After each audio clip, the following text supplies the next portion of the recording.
ఈరోజు మనం ఒక అద్భుతమైన దేవాలయం గురించి మాట్లాడుకోబోతున్నాం. దీని కథ ఒక పర్వతం తపస్సుతో మొదలవుతుంది, ఒక భక్తుడి జైలు జీవితంతో ముడిపడుతుంది, చివరికి ఒక దైవిక అద్భుతంతో ముగుస్తుంది. ఇది భక్తికి, విశ్వాసానికి నిలువుటద్దంలా నిలిచిన ఒక గొప్ప గాథ.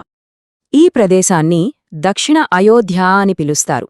ఈ ఒక్క పేరు చాలు శ్రీరాముడితో ఈ ప్రదేశానికి ఎంత విడదీయరాని సంబంధం ఉందో అర్థం చేసుకోడానికి. మరి ఇంతటి ప్రాముఖ్యత దీనికెలా వచ్చిందో తెలుసుకుందామా? అసలు ఈ ప్రదేశానికి ఇంతటి పవిత్రత ఎలా వచ్చింది? దీని వెనకున్న కథేంటి? ఈ ప్రశ్నలకి సమాధానం కావాలంటే మనం పురాణకాలం నుంచి 17వ శతాబ్దం వరకు ఒక అద్భుతమైన ప్రయాణం చెయ్యాలి. సరే, ముందుగా మనం ఈ కథ మూలాల్లోకి వెళ్దాం. అంటే పురాణకాలంలోకి. ఇక్కడ మన కథానాయకుడెవరో తెలుసా? ఒక పర్వతం. వింటుంటేనే ఆశ్చర్యంగా ఉంది కదూ? అవును, ఈ కథ మొదలయ్యేది మేరు పర్వతం కొడుకు అయిన భద్రుడు అనే ఋషితో. ఆయన కేవలం ఒక ఋషే కాదు, పర్వత రూపంలో తపస్సు చేసిన ఒక గొప్ప యోగి అన్నమాట. ఈ ప్రదేశం పేరులోనే అసలు కథ దాగుంది. భద్రాచలం అంటే భద్రుడి పర్వతం అని అర్థం. చూశారా, ఆ ఋషి పేరుమీదే ఈ ప్లేస్కి ఆ పేరు వచ్చేసింది. భద్రుడు శ్రీరాముడి కోసం చేసిన తపస్సు అబ్బో, మామూలు తపస్సు కాదు. తన మీద అంటే ఆ పర్వతం మీద శ్రీరాముడు శాశ్వతంగా ఉండిపోవాలి, అదొక్కటే ఆయన కోరిక. ఇంకా ఆ భక్తికి ఆ దేవుడు కరగకుండా ఉంటాడా? అప్పుడు త్రేతాయుగంలో సీతను వెతుక్కుంటూ వచ్చిన రాముడు భద్రుడికి మాటిస్తాడు, నా అవతారం పూర్తయ్యాక మళ్ళీ ఇక్కడికే వచ్చి నీపైనే కొలువై ఉంటాను అని. అలాగనమాట, ఒక ఋషి భక్తికి మెచ్చి ఆ కొండకు ఒక శాశ్వతమైన పవిత్రతని ఇచ్చాడు. సరే, భద్రుడి కోరికైతే తీరింది, రాముడు కొండపై వెలిశాడు. కాని మనమిప్పుడు చూస్తున్న ఇంత పెద్ద, ఇంత అద్భుతమైన గుడి ఎలా కట్టారు? ఆ కథ తెలుసుకోవాలంటే మనం కొన్ని శతాబ్దాలు ముందుకు ప్రయాణించాలి, సరిగ్గా 17వ శతాబ్దంలోకి. ఇప్పుడు కథ 17వ శతాబ్దంలోకి వచ్చేసింది. ఇక్కడ మనకు కనిపించేది ఒక మామూలు ట్యాక్స్ కలెక్టర్. కాని అతను ఒక అసాధారణమైన భక్తుడిగా ఎలా మారాడన్నదే అసలు కథ. అతని పేరే కంచెర్ల గోపన్న.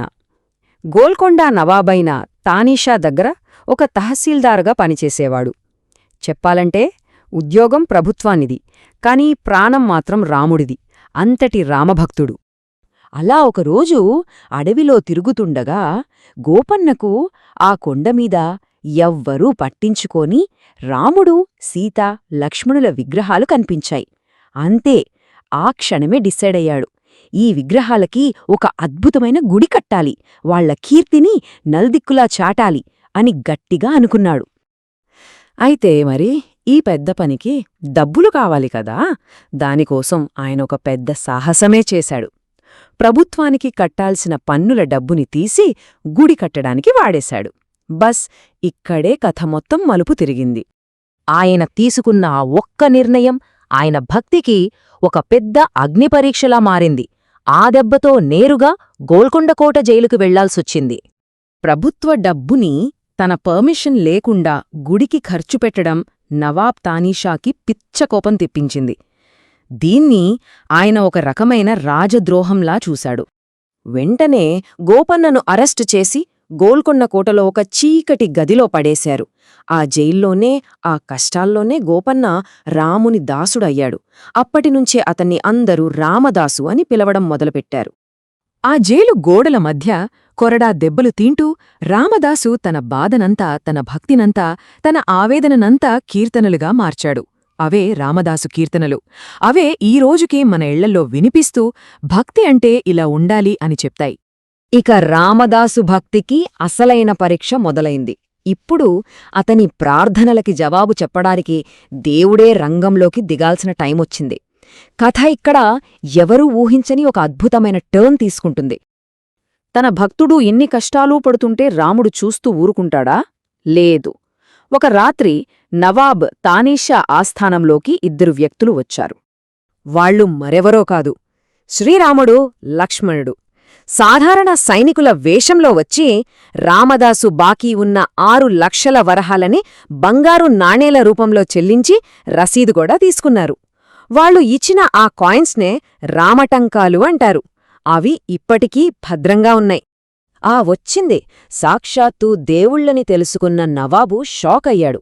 వెంటనే రామదాసుని జైలునుంచి విడిపించి ఆయన కాళ్లమీద పడి నన్ను క్షమించు అని వేడుకున్నాడు. చివరికి భగవంతుడే తన భక్తుడి కోసం కిందకి దిగివచ్చాడు. రామదాసు భక్తి గెలిచింది. రామదాసు కథతో గుడి అయితే పూర్తయింది. కాని భద్రాచలం కథ ఇక్కడితో అయిపోలేదు. ఇది ఒక శాశ్వత వారసత్వంగా మిగిలిపోయింది. అదేంటో ఇప్పుడు చూద్దాం. చూడండి, భద్రాచలం అంటే కేవలం ఒక్క గుడి మాత్రమే కాదు. అదొక పవిత్రమైన యాత్రాస్థలం. దాని చుట్టూ పర్ణశాల, జటాయుపాక, గుండాల ఇలా ఎన్నో ప్రదేశాలున్నాయి. అక్కడ అడుగు పెట్టితే చాలు రామాయణంలోకే వెళ్ళిపోయినట్టు అనిపిస్తుంది. అంటే పురాణాల్లో భద్రుడి తపస్సు దగ్గర్నుంచి చరిత్రలో రామదాసు భక్తి వరకు ఈ ప్రదేశం మనకు ఒకే ఒక్క విషయాన్ని పదే పదే చెప్తోంది: నిజమైన భక్తికి అసాధ్యమనేది లేదని. మరి ఈ కథలో అంత స్పెషలేముంది? ఒక ఋషి తపస్సు, ఒక భక్తుడి త్యాగం, ఆ దేవుడి అద్భుతం. ఈ కథ ఇన్ని వందల ఏళ్లు గడిచినా మనల్ని ఎందుకింతలా కదిలిస్తోంది? దీని వెనుకున్న ఆ శక్తి ఏంటి? ఒక్కసారి ఆలోచించండి.